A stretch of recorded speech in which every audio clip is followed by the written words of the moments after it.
지금 영국군은 수십 년 만에 최대로 개편을 한 상태입니다. 우크라이나를 본받는다고 하는데요. 문제는 현재 영국 핵 잠수함이 사실상 전력의 공백이 된 상태고요. 영국 해군도 미래가 없다는 전망이 나오고 있습니다. 오늘 이 내용 좀 제대로 보도록 하겠습니다. 바로 보시죠. 현재 영국 정부가 수십 년 만에 최대 규모의 군조직 개편을 단행했습니다. 폴리티코 보도에 따르면요, 영국 정부는 6월 30일에 국방 투자 계획을 발표하게 되었습니다. 영국 국방부는 이번 계획은 값싼 무기 체계로 고가치 표적을 파괴하고 혁신 주기를 연 단위가 아닌 주 단위로 단축한 우크라이나군의 성공 사례를 벤치마킹했다고 설명했습니다. 사실 여기서 가장 주목해야 할 부분은 영국 해군이 왜 이런 결정을 내렸느냐입니다. 영국은 오랫동안 대형 구축함과 호위함, 항공모함을 중심으로 해군 전력을 유지해왔습니다. 바다를 장악하려면 거대한 군함이 필요하다는 기존 개념을 유지했던 국가였는데요. 그런데 이번에는 그 방향을 크게 바꾸기로 했습니다. 83형 유도탄 구축함 최대 8척 건조 계획과 32형 호위함 사업에 대한 투자를 중단하고 그 예산을 무인 전력으로 돌리겠다고 발표했습니다. 앞으로는 신형 공동전투함을 최소 6척 도입해 93형 무인 대잠수함전과 91형 무인 미사일 플랫폼을 통합 지휘하는 방식으로 전력을 운용하겠다는 구상입니다. 사람이 직접 전투를 수행하는 함정보다는 여러 대의 무인 체계를 하나에 지휘하면서 통제하는 방향으로 해군의 개념 자체를 바꾸겠다는 의미입니다. 영국이 이런 결정을 내린 배경에는 우크라이나 전쟁에 있습니다. 우크라이나는 개전 당시 제대로 된 대형 해군 전력이 거의 없었습니다. 러시아 흑해함대와 정면으로 맞붙을 만한 구축함이나 순양함도 없었고 전통적인 해군력만 놓고 보면 상대가 되지 않는다는 평가가 지배적이었습니다. 그런데 우크라이나는 해상 드론과 장거리 미사일을 결합한 새로운 전술을 적극적으로 활용했습니다. 값비싼 군함을 정면에서 상대한 대신 기동성이 높은 무인 체계를 대량으로 투입해 러시아 함정을 지속적으로 압박했고 항구에 정박 중인 전력까지 공격하면서 흑해함대의 활동 범위를 크게 제한했습니다. 세계 주요 군사 전문가들은 이 전쟁을 통해 거대한 군함 한 척보다 다수의 저비용 무인 체계가 훨씬 높은 효율을 낼 수 있다는 점을 확인하게 됐고, 영국도 이러한 변화를 적극적으로 받아들이기 시작한 것입니다. 심지어 공군도 무인 체계 적용을 확대하기로 했는데요. 유인 전투기와 함께 비행할 자유형 무인 전투기 개발 사업에 예산을 집중적으로 투자한다는 방침을 내세우고 있습니다. 영국은 이를 통해 2035년까지 GDP 대비 3.5%의 국방비를 지출하겠다는 나토의 새로운 목표치를 일부 달성할 수 있을 것으로 전망하고 있는데요. 하지만 이런 변화에 대해 우려하는 목소리도 적지 않습니다. 군사 전문가들 사이에서는 영국이 지나치게 한 가지 전력에 무게를 싣고 있다는 지적이 계속 나오고 있는데요. 특히 과거 프랑스가 추진했던 청년학파 전략과 닮아있다는 평가도 나옵니다. 당시 프랑스는 거대한 전함보다 어뢰전 같은 소형 전력을 활용하면 훨씬 적은 비용으로 강대국 해군에 맞설 수 있다고 판단했습니다. 초기에는 상당한 관심을 받았지만 기술이 발전하고 대응 수단이 등장하면서 그 효과는 빠르게 감소했고 대형 함정의 역할도 다시 중요해졌습니다. 이런 사례를 떠올리며 영국도 같은 실수를 반복하는 것 아니냐는 우려가 제기되는 것입니다. 물론 드론과 무인 체계가 가진 장점은 분명합니다. 상대적으로 적은 비용으로 고가치 표적을 공격할 수 있고 위험한 임무를 사람이 직접 수행하지 않아도 되기 때문에 인명피해를 줄일 수 있습니다. 전력 생산 속도도 기존 군함보다 훨씬 빠르고 새로운 기술을 적용하는 데 걸리는 시간도 짧습니다. 현대전에서 상당한 경쟁력을 갖춘 전력이라는 점은 부정하기 어렵습니다.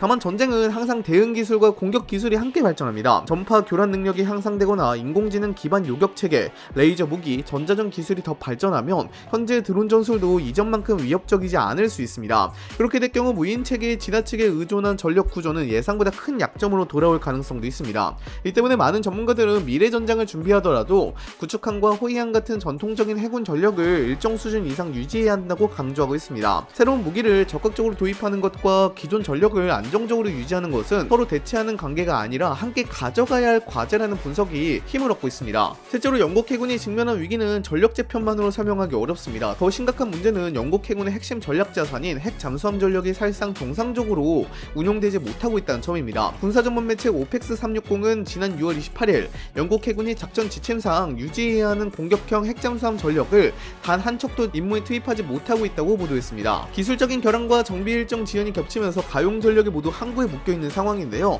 핵잠수함은 적의 잠수함을 추적하고 항공모함 전단을 호위하는 것은 물론 유사시 가장 먼저 투입되는 핵심 전력입니다. 이런 전력이 동시에 멈춰있다는 것은 영국 해군의 작전 능력에 상당한 공백이 발생했다는 의미로 볼 수 있습니다. 이런 문제가 발생한 배경에는 오랫동안 누적된 구조적인 문제가 자리하고 있습니다. 영국은 수년간 국방예산 삭감과 긴축 정책을 이어오면서 방산산업 기반이 점차 약화했습니다. 잠수함 전력은 다른 분야보다 우선순위가 높았지만 인력과 시설 부족까지 피하기는 어려웠습니다. 특히 S2특급 핵잠수함 사업은 건조 일정이 계속 늦어졌고 사업비도 많이 증가했습니다. 한 척을 건조하는데 약 20억 달러가 투입될 정도로 비용 부담이 커졌고 생산 기간도 주요 군사 강국보다 훨씬 길어졌습니다. 신형 전력을 제때 확보하지 못하는 동안 기존 전력의 노후화는 계속 진행됐고 정비 부담도 갈 갈수록 커졌습니다. 여기에 정비 인프라 부족도 심각한 문제로 꼽힙니다. 영국은 핵잠수함을 정비할 수 있는 시설이 매우 제한적이며 방사능 안전 설비를 갖춘 도크와 숙련 기술자도 충분하지 않은 상황입니다. 한 척의 정비가 늦어지면 뒤에 대기 중인 잠수함들의 일정까지 연쇄적으로 밀리게 되고 가용 전력이 빠르게 감소하는 구조입니다.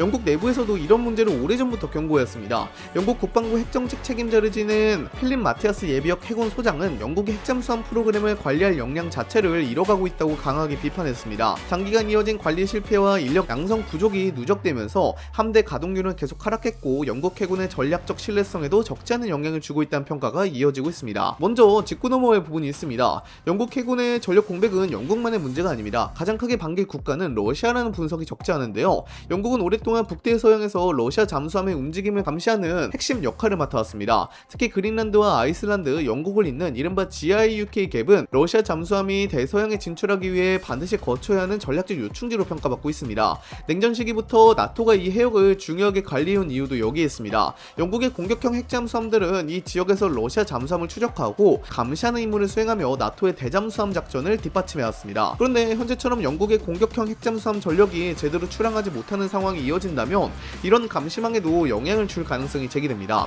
러시아로서는 북대서양으로 잠수함을 전개하는 과정에서 받는 압박이 이전보다 줄어들 수 있고 나토 역시 영국이 맡던 임무를 다른 회원국들이 나눠 수행해야 한다는 부담이 커질 수 있습니다. 특히 미국이나 프랑스 해군이 추가 전력을 투입해야 하는 상황이 발생한다면 나토 전체의 작전 계획에도 변화가 불가피할 수 있습니다. 물론 이것이 곧바로 러시아의 군사적 우위로 이어진다고 단정하기는 어렵습니다. 나토는 여러 국가가 함께 움직이는 집단 방위체계이기 때문에 다른 국가들의 공백을 메우는 방안도 충분히 마련할 수 있습니다. 다만 영국은 미국 다음으로 나토 해군 전력의 핵심 축 가운데 하나로 평가받는 국가입니다. 그런 영국에서 핵심 전력이 장기간 정상 가동되지 못한다는 사실 자체만으로도 러시아에는 전략적으로 유리한 신호가 될 수 있다는 분석이 이어지고 있습니다. 나토 입장에서도 영국 해군의 전력 회복을 서둘러야 하는 이유가 바로 여기에 있는 것입니다. 그래서 이 전력 회복을 하기 위해서 비교적 싼 드론 전력과 무기 체계를 대거 도입한 것으로 보이는데요. 그렇다면 영국은 왜 이렇게 과감한 결정을 내렸을까요? 여기에는 군사적 이유뿐 아니라 재정적인 현실도 크게 작용했습니다. 영국 정부는 국방력을 강화하겠다고 발표했지만 동시에 재정 적자와 경기 둔화, 복지 지출 증가라는 여러 과제를 함께 안고 있습니다. 국방 예산을 무한정 늘릴 수 없는 상황에서 기존 방식대로 대형 함정을 계속 건조하는 것은 부담이 너무 커졌습니다. 최신 구축함 한 척을 건조하는 데만 수조 원이 들어가고 여기에 유지비와 승조원 인건비, 정비 비용까지 더해지면 장기간 감당해야 하는 비용은 훨씬 커집니다. 함정을 한번 건조했다고 끝나는 것이 아니라 수십 년 동안 막대한 예산을 계속 투입해야 하는 구조인 것입니다. 반면 무인 체계는 초기 개발 비용이 들어가더라도 대량 생산이 가능하고 손실이 발생해도 상대적으로 빠르게 전력을 보충할 수 있다는 장점이 있습니다. 실제로 우크라이나 전쟁에서도 수백억 원짜리 함정이나 전차를 비교적 저렴한 드론으로 공격하는 사례가 반복되면서 비용 대비 효율이라는 개념이 군사 전략의 중요한 요소로 떠오르고 있습니다. 영국도 이런 변화를 반영해 제한된 국방 예산으로 최대한 많은 전력을 확보하는 방향을 선택한 것으로 보입니다. 다시 말해 이번 개편은 새로운 전쟁 양상에 대응하기 위한 선택인 동시에 빠듯한 국가 재정을 고려한 현실적인 판단도 함께 반영된 결과라고 볼 수 있습니다.